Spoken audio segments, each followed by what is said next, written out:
I'd like to talk a little bit about the timeline of how everything went down, both from your point of view and from our point of view. When we got the call saying that you did have COVID, can you tell us a little bit about what happened after that? Who called you? What did they ask? What was that process sort of like? So basically I received lots of calls from AHS. I couldn't remember how many I got, but they called me within 48 hours. I think I went for a test on Tuesday and I received a call on Thursday from AHS and saying that, oh, you will test with a positive result. So we want to check your close contact. So we spent almost 2 hours looking on how many people I have in contact, and they only ask 48 hours before I have symptoms, like where I have been and then who I met.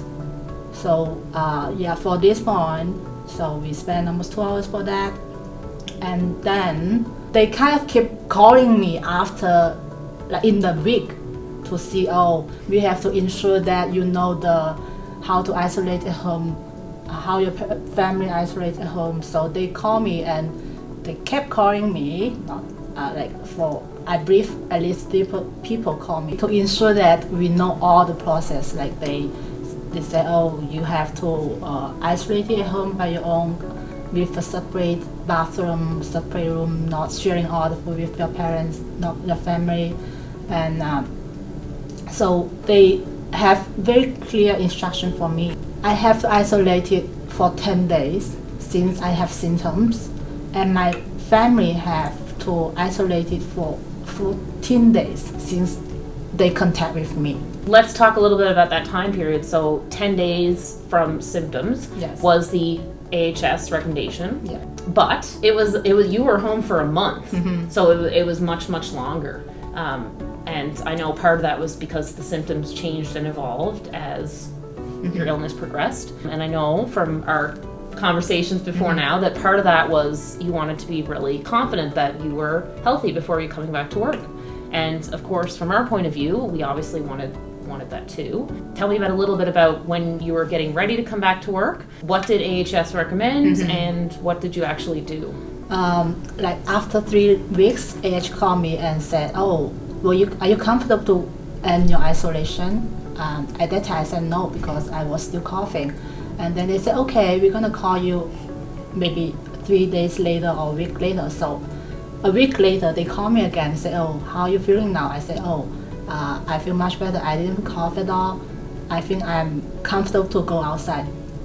At the beginning I was kind of confused about the definition of comfortable. So based on myself, my feelings, so I said, oh, I wasn't comfortable, so I kept staying at home. And then after they said, oh, you're good to go. So, and personally I feel, oh, I really don't have any symptoms at all, so I can go outside.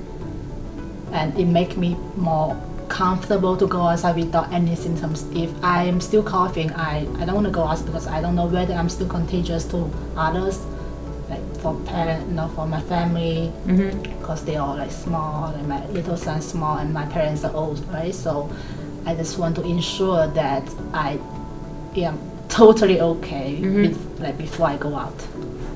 So did you get a COVID test prior to coming back to work? I did, because I want to have a negative result and for me to be more confident to go. And when I talk with others, I don't have to worry about whether they are judging me or not. So yes, I did and went for a test, but AHS didn't recommend us for a second test because they said it might take up to 90 days to have virus or that virus in your body, so your test result might still be positive. But you did get a negative test result the second time. I did, so this is and did that help you feel a little bit more confident about going back into the work? Yes. Okay, good.